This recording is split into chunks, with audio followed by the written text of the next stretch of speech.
नमस्कार, मैं निकिता और आप देख रहे हैं सी न्यूज भारत। वक्त हो चुका है न्यूज बुलेटिन का, जिसमें हम जानेंगे कहां बैंक में हुई धोखाधड़ी पर पुलिस ने किया मामला दर्ज, कहां भीषण सड़क हादसे में चालक के शरीर के उड़े पर खच्चे, कहां बढ़ती महंगाई पर लोगों को किया गया जागरूक, कहां पूजा की थाली प्रतियोगिता का किया गया आयोजन और कहां कृष्ण जन्मोत्सव पर भजन संध्या का हुआ भव्य आयोजन। ऐसी तमाम खबरों पर विस्तार से करते हैं चर्चा। मामला बेमेतरा से एक संगीन सामने आया, जहां स्थित इंडियन ओवरसीज बैंक में पुलिस से जानकारी मिली कि वर्तमान शाखा प्रबंधक की ओर से सिटी कोतवाल पहुंचकर रिपोर्ट दर्ज कराई गई कि गलत जानकारी देकर बैंक से लोन लेते हुए 14,56,09,663 रुपए की धोखाधड़ी हुई है। पुलिस ने शाखा प्रबंधक राजू कर के रिपोर्ट पर तत्कालिक बैंक मैनेजर विनीत दास के साथ ही केशावी के रहने वाले नागेश वर्मा और सोहन वर्मा के साथ ही बिरमपुर दाड़ी के रहने वाले टीका राम माथुर के खिलाफ विभिन्न धाराओं के तहत अपराध पंजीकृत कर लिया है। पुलिस ने बताया कि बैंक मैनेजर के द्वारा 180 लोगों की सूची सौंपी गई है, जिसमें गलत जानकारी देकर बैंक से लोन लिया गया है। ये वर्तमान बैंक प्रबंधक इंडियन ओवरसीज बैंक शाखा बेमेतरा रज्जू पाटनवार द्वारा तत्कालिक बैंक प्रबंधक विनीत दास एवं उसके अन्य साथी कमलेश, जोहन, नागेश, टीकाराम के खिलाफ अपराध दर्ज कराया है कि इनके द्वारा नियम विरुद्ध लोन देकर बैंक के साथ धोखाधड़ी की है। इसमें धोखाधड़ी की कुल राशि है 14,56,09,693 रुपये। अपराध कायम कर बेचने में है। बेचने के बाद जो भी। बेमेतरा से सी न्यूज संवाददाता संजू जैन की रिपोर्ट। दुमका जिले के पत्थर औद्योगिक क्षेत्र शिकारीपाड़ा से स्टोन चिप्स लोड कर दुमका की ओर जा रहे एक क्रम में अनियंत्रित ट्रक ने कई जगहों पर धक्का मारते हुए दुमका की डीसी चौक गोलबंदर में धक्का मारा और फिर प्रथम मंडल के दुमका जिले के पत्थर औद्योगिक क्षेत्र शिकारीपाड़ा से स्टोन चिप्स लोड कर दुमका की ओर ले जा रहे एक अनियंत्रित ट्रक ने कई जगहों पर धक्का मारते हुए दुमका के डीसी चौक गोलंबर में धक्का मारा और फिर पथ प्रमंडल के कार्यपालक अभियंता के आवास के बाउंड्री को तोड़ते हुए अंदर घुस गया। इस बड़े हादसे में ट्रक ड्राइवर का सिर धड़ से अलग हो गया और बॉडी के पर कच्चे उड़ गए। गाड़ी लोड ट्रक का ड्राइवर नशे में था और नशे की वजह से इतनी बड़ी दुर्घटना हुई है। घटना नगर थाना क्षेत्र की है और सूचना पर पुलिस मौके पर पहुंच गई थी। 2 हाइड्रा और 2 जेसीबी की मदद से रेस्क्यू कराया गया और शव को बाहर निकाला गया। रेस्क्यू ऑपरेशन संपन्न हो गया। फिलहाल ट्रक को जब्त कर लिया गया है और गाड़ी का जिम्मानामा कर दिया गया है।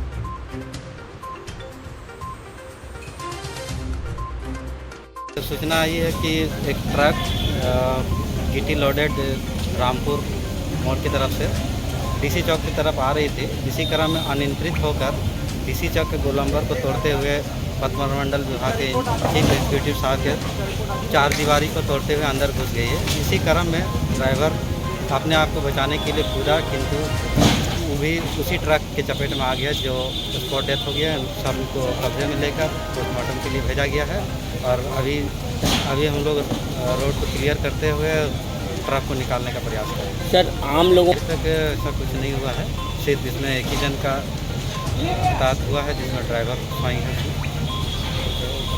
तो सत्यापन नहीं हो पाया, लेकिन गाड़ी का जहाँ तक सत्यापन हुआ है, ये एक बार ही का गाड़ी है हजारीबाग।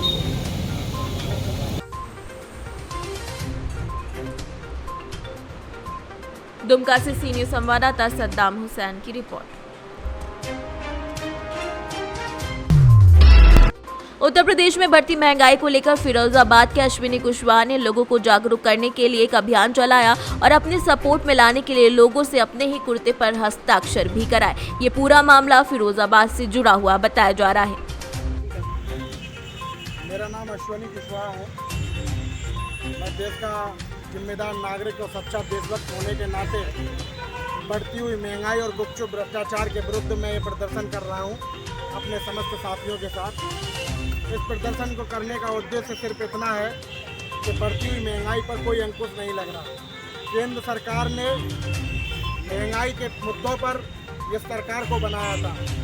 जनता ने दूसरी बार जनादेश देने के उपरांत भी महंगाई पर कोई अंकुश नहीं लगा। आज महंगाई की इस गंभीर समस्या ने कैंसर का रूप की धारणा कर ली है। और जब तक इस समस्या के विरुद्ध इस देश की आम आवाम आवाज नहीं उठाएगी, तब तक केंद्र सरकार के द्वारा इसी तरह उसका उत्पीड़न होता रहेगा, उसका शोषण होता रहेगा। केंद्र सरकार का 2014 के उपरांत 20 लाख करोड़ का बजट था। उसके उपरांत अगर मैं आज की स्थिति देखता हूँ तो आज लगभग 40 लाख करोड़ का बजट होने के बावजूद भी देश में महंगाई की मार से ये देश का गरीब जूझ रहा है। केंद्र सरकार कहती है कि फ्री की रेवड़ी बंद होनी चाहिए। केंद्र सरकार के मुखिया कहते हैं कि फ्री का ये बंद होना चाहिए। मैं उनसे पूछना चाहता हूँ, मुझे ये बताएं कि अगर उस समय 20 लाख करोड़ का केंद्र सरकार का जब बजट था, तब देश की ये स्थिति थी, तो समझ में आता था, जनता ने जनादेश दिया कि इससे और महंगाई की दर में कमी होगी। लेकिन आपकी सरकार में महंगाई बढ़ गई। ये गुपचुप भ्रष्टाचार का क्या मतलब है? गुपचुप भ्रष्टाचार का मतलब सिर्फ इतना है कि अगर आपके पास, जब ये कहते हैं कि आपको शिक्षा संस्थानों में, प्राथमिक और बेसिक सरकारी शिक्षा संस्थानों में भी अब फीस को लागू करेंगे। आप कहते हैं सरकारी चिकित्सालयों में फ्री का इलाज नहीं होगा, आपके पास पैसा नहीं है। तो मुझे आप सिर्फ इतना बता दें कि आपके पास पैसा नहीं है, बावजूद उसके आपने बड़े बड़े उद्योगपतियों के 5 लाख करोड़ रुपए का टैक्स केवल कैसे माफ कर दिया? आपने 10 लाख करोड़ रुपए का उनका कर्जा कैसे माफ कर दिया? ये देश का पैसा आप जो है उद्योगपतियों के खजाने में भरने का काम कर रहे हैं, उनको सहयोग करने का काम कर रहे हैं। तो मुझे ये बताइए, भ्रष्टाचार नहीं है तो क्या? जिस तरीके से देखा जा रहा है जो गुप्ते पे आपके हस्ताक्षर है, इसका क्या मतलब है? ये हस्ताक्षर का मतलब ये है कि जिन लोगों को ये लगता है जो साक्षर प्रदर्शन में सहभागिता नहीं दे सकते, चूँकि इस सरकार के अधीन बुलडोजर की भूमिका बहुत तेज़ी से चल रही है। ईडी सीबीआई की जांच बहुत तेज़ी से चल रही है, वो सब केंद्र सरकार के अधीन कार्यरत है। तो ऐसा प्रतीत हुआ है, मैंने व्यक्तिगत ये महसूस किया कि इस देश का गरीब मजदूर शोषित दलित समाज सड़क पर आने में बाधित है, वो भयभीत है, वो सड़क पर नहीं आ सकता। तो मैंने हस्ताक्षर प्रदर्शन के माध्यम से मैंने उनको सहयोगी बनाया है। हम इस प्रदर्शन में मुख्यतः 10 लोग उपस्थित हैं, लेकिन आप देख रहे होंगे कि मेरे कुर्तों पर हजारों साइन हो रखे हैं। तो इसका मतलब ये नहीं है कि इस देश की जो आवाम है, इस देश की जनता है, अगर मेरे साथ नहीं है तो उनका हस्ताक्षर, उनका प्यार, उनका आशीर्वाद मेरे साथ है। हस्ताक्षर रूप में वो इस प्रदर्शन के सहयोगी है। क्या नाम है आपका? जिस तरीके से प्रदर्शन किया जा रहा है, प्रदर्शन होना चाहिए या नहीं? बिल्कुल होना चाहिए। महंगाई है, किस तरीके की महंगाई है? किस तरीके की महंगाई? हमें सभी चीज़ की महंगाई देगी। गरीब आदमी का 200-300 रुपये मिलते हैं तो आदमी कहाँ से खरीद पाएगा सिलेंडर? आप ही बताओ। सिलेंडर यहाँ कितने का मिल रहा है अब? मेरा अभी 1150 रुपये का मिल रहा है सिलेंडर। वैसे कितने का आता था सिलेंडर? हमने नहीं खरीदा, वैसे मुझे नहीं मालूम कितने का आता है। फिरोजाबाद से सी न्यूज संवाददाता सन्नेश कुमार की रिपोर्ट। भारत विकास परिषद शाखा कोच के द्वारा आज पूजा की थाली प्रतियोगिता का आयोजन सरस्वती बालिका इंटर कॉलेज में किया गया। इस प्रतियोगिता में 12 छात्राओं ने भाग लिया, जिसमें प्रथम स्थान नैना गोस्वामी ने प्राप्त किया, द्वितीय स्थान सौम्या गुप्ता को मिला, तृतीय स्थान पर शिवानी राठौर रही। इस प्रतियोगिता में निर्णायक रूप में श्रीमती मीरा चंदेरिया और हेम प्रभा सोनी उपस्थित रही। कार्यक्रम में मुख्य अतिथि के रूप में वरिष्ठ समाज सेविका श्रीमती अंजू सिंह उपस्थित थी। कार्यक्रम की अध्यक्षता भारत विकास परिषद के अध्यक्ष इंजीनियर राजीव कुमार रेजा ने की और कार्यक्रम में प्रोफेसर वीरेंद्र सिंह, गजराज सिंह समेत कई लोग उपस्थित रहे। जालौन से जितेंद्र कुशवाहा के साथ जान मोहम्मद की रिपोर्ट।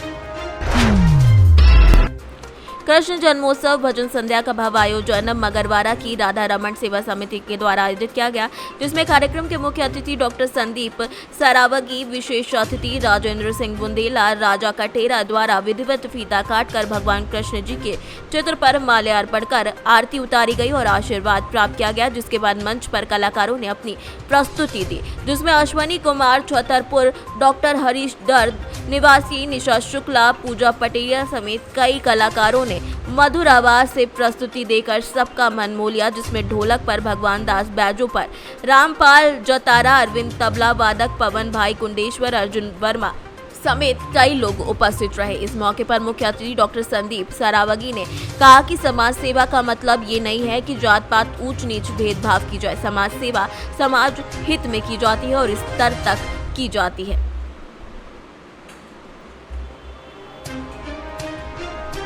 झांसी से सी न्यूज संवाददाता राजीव सक्सेना की रिपोर्ट। बहुचर्चित सुजीत हत्याकांड का खुलासा एसआईटी टीम के द्वारा कर दिया गया है। लगातार इसकी जांच की जा रही थी और औरंगाबाद पुलिस ने अब इसका उद्भेदन करते हुए सुजीत हत्याकांड में संलिप्त 5 अपराधियों को गिरफ्तार कर दिया है। सुजीत हत्याकांड का उद्भेदन करते हुए आज औरंगाबाद पुलिस कप्तान कांतेश कुमार ने एक प्रेस वार्ता की और इस पूरे हत्याकांड का खुलासा किया। उन्होंने क्या कुछ कहा, आइए आपको सुनाते हैं। तो होली के आसपास उन्होंने पहले भी अटेम्प्ट लिया था हत्या करने का, तो उस दौरान भड़ रहने के कारण घटना को नहीं अंजाम दिया जा सका। तो अब जाके इस घटना को अंजाम दिया गया है। हम लोगों ने जो घटना में जो प्रयुक्त हुआ जो गाड़ी है स्कूटी को बरामद किया है और इनके पास से 4 मोबाइल फ़ोन भी मिला है। तो अभी तक जो हमारे पास जो लोग पकड़ाए हैं इनके विरुद्ध साक्ष्य उपलब्ध है। इसके अलावा और जो लोग हैं उनके खिलाफ हम लोग जाँच कर रहे हैं और बाकी जो लोग हैं उसकी गिरफ्तारी जल्द से जल्द की जाएगी। गोली कौन मारा सर? इसके हम लोग अभी इसके डिस्क्लोज नहीं कर पाएंगे। वो जो मुख्य रोशन पांडे की रहने की बात है, इसके अलावा और भी जो लोग हैं और 5 लोग के रहने की बात है इस पूरे घटनाक्रम में। उनकी गिरफ्तारी के लिए हम लोग प्रयासरत हैं और ये महत्वपूर्ण सफलता है जो 5 लोगों की गिरफ्तारी हुई है और लगभग सारा जो कारण है इस घटनाक्रम का वो स्पष्ट हो गया है। आकाश सिंह किसमें क्या भूमिका है? आकाश सिंह द्वारा इन पूरे लोगों को इकट्ठा किया गया था और 12 लाख रुपए देने की बात है और जो पुरुषोत्तम कुमार मेहता है, रंजन कुमार मेहता और ब्रजेश कुमार मेहता है, इन दोनों लोगों द्वारा लोकल लेवल पे चीज़ों को अरेंज किया गया है, हथियार प्रोवाइड किया गया है और सर्वेलेंस में किया गया है, जो अब तक हम लोगों को साक्ष्य मिला है। हम लोग और अनुसंधान कर रहे हैं और बाकी जैसा होगा आपको शूटर अभी मारा गया कि नहीं? शूटर पकड़ा गया कि नहीं? रोशन पांडे जो एक है उसमें, इसके अलावा और 2 लोग हैं और कुल मिला के और 5 लोग की हम पे जाँच चल रहा है और उस पर हम जल्दी ही कार्रवाई करेंगे। जो 12 लाख रुपये दिया गया है कैसे दिया गया? औरंगाबाद से सीनियर संवाददाता रमाकांत सिंह की रिपोर्ट।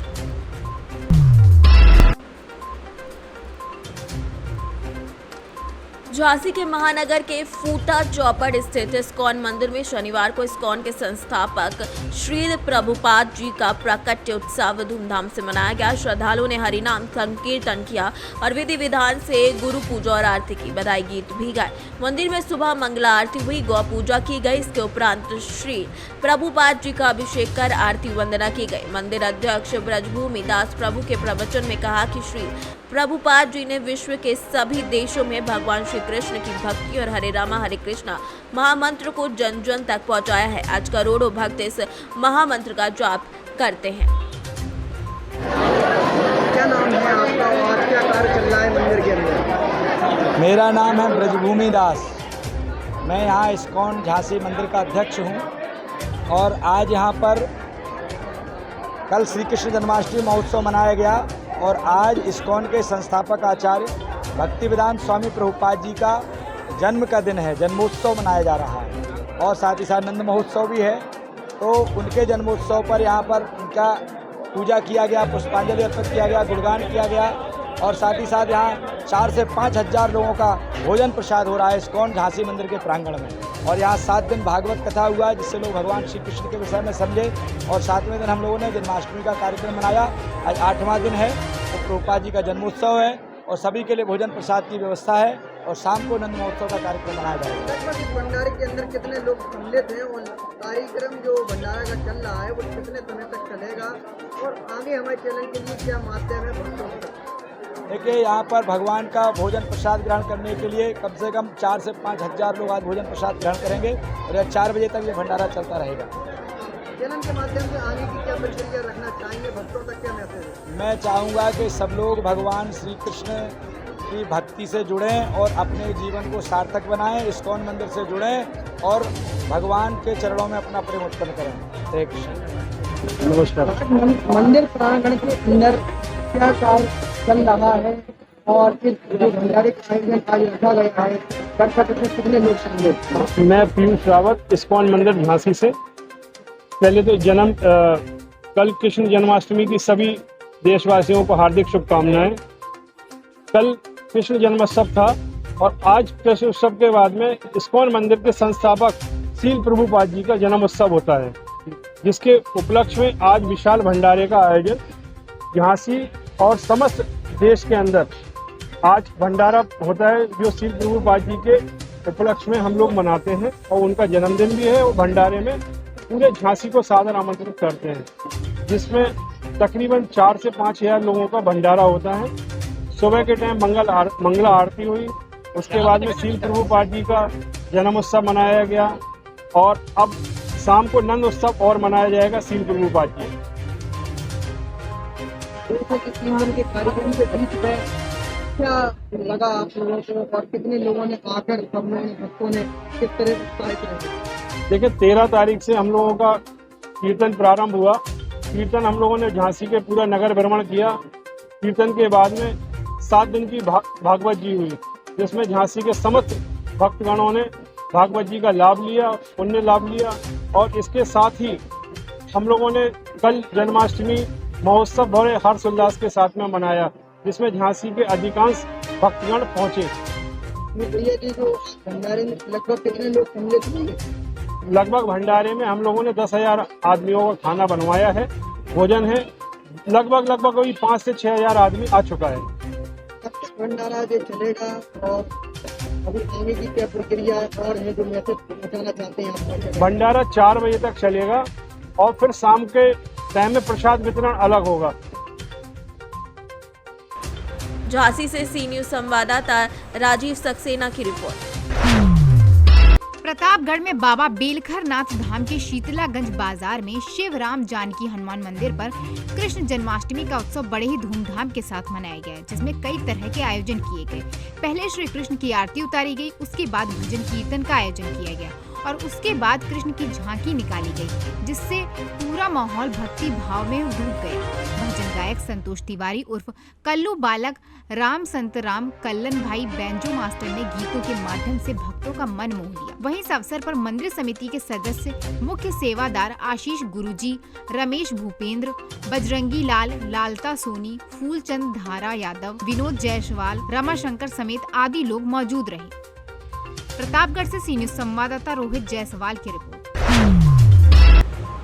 प्रयागराज के मुट्ठीगंज स्थित नागेश्वर महादेव मंदिर का हर साल की तरह इस साल भी भंडारे का आयोजन हुआ। भंडारे में भक्तों ने प्रसाद ग्रहण किया और सुबह से हो रही झमाझम बारिश में लगातार हर हर महादेव के नारे लगाकर नागेश्वर महादेव मंदिर में वैदिक काल से ये मंदिर बना हुआ है। ताले लगाकर यहाँ पर मन्नत मांगी जाती है। मंदिर के महंत श्री शिवम मिश्रा बताते हैं कि वैदिक काल से यहाँ पर ये मंदिर स्थित है। यहाँ मंदिर में अपने आप ही खास मान्यताएं रहती हैं। यहाँ पर भक्त आते हैं और जो भी मन्नत मांगते हैं वो पूरी हो जाती है।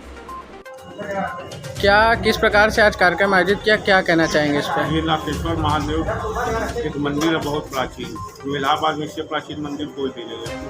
उसी का ये सालाना का भंडारा। जिस प्रकार से यहाँ पे ताले भी बंधे हैं, क्या कहना चाहेंगे इस पर?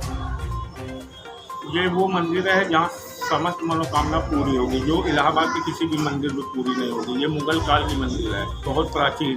ये 5 फीट नीचे गड्ढे के नीचे चली गई इसके ये मंदिर है। इसके अंदर कुछ फारसी शब्दों में भी लिखा है, क्या कहना चाहेंगे? 2 लाइन लिखा हुआ फारसी शब्दों में, वो उसको कोई पढ़ने वाला नहीं है, उसका कोई इतिहास नहीं है।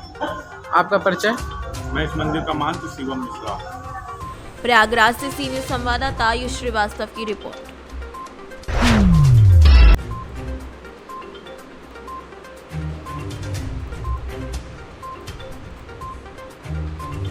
सीआरसी मधुबन अंतर्गत एडिशनल पीएससी भेलवा का हाल बेहाल है। भवन की हालत जर्जर है। लगभग 1 एकड़ में स्थित एडिशनल पीएससी भेलवा अतिक्रमण का शिकार हो चुका है। अस्पताल का आलम यह है कि ऐसा लगता है कि यहाँ मनुष्य नहीं जानवरों का इलाज होता है। अस्पताल के बाहर गंदगी का अंबार है और जंगल झाड़ी लगे रहते हैं। यहाँ कोई आता ही नहीं है। गाय भैंस और बकरियां अस्पताल परिसर की शोभा बढ़ाती नजर आती हैं। अस्पताल के कमरों में पशुमल बिखरा पड़ा रहता है और बरामदे में ग्रामीणों के कपड़े सुखाए जाते हैं। प्रसव कक्ष में जलावन और उपले भरे पड़े हैं, जिनकी चाबी किसी ग्रामीण के पास रहती है। एडिशनल पीएससी 30,000 40,000 जनसंख्या 4 पंचायतों भेलवा, दुलमा, रुपिनी, नौगरिया समेत कई जगह पर आच्छादित करता है। शिवहर सांसद रमा देवी के द्वारा 16 बेड का अस्पताल बनवाने की अनुशंसा हवा हवाई होकर रह गई है। स्थानीय विधायक राणा रणधीर सिंह के पहल के बावजूद भी व्यवस्था में कोई सुधार नहीं हुआ है। क्या नाम है आपका? सैनी जी, बताइए कि जो उप स्वास्थ्य केंद्र है, यहाँ डॉक्टर वगैरह आते हैं? पहले आते थे, अब नहीं आता है। कितने दिन पहले आते थे? ये 10 साल पहले। 15 साल हो गया। हाँ 15 साल पहले। 15 वर्ष पहले। 15 साल पीछे डॉक्टर लोग सब पूरा हर चीज़ की व्यवस्था मिलता था यहाँ।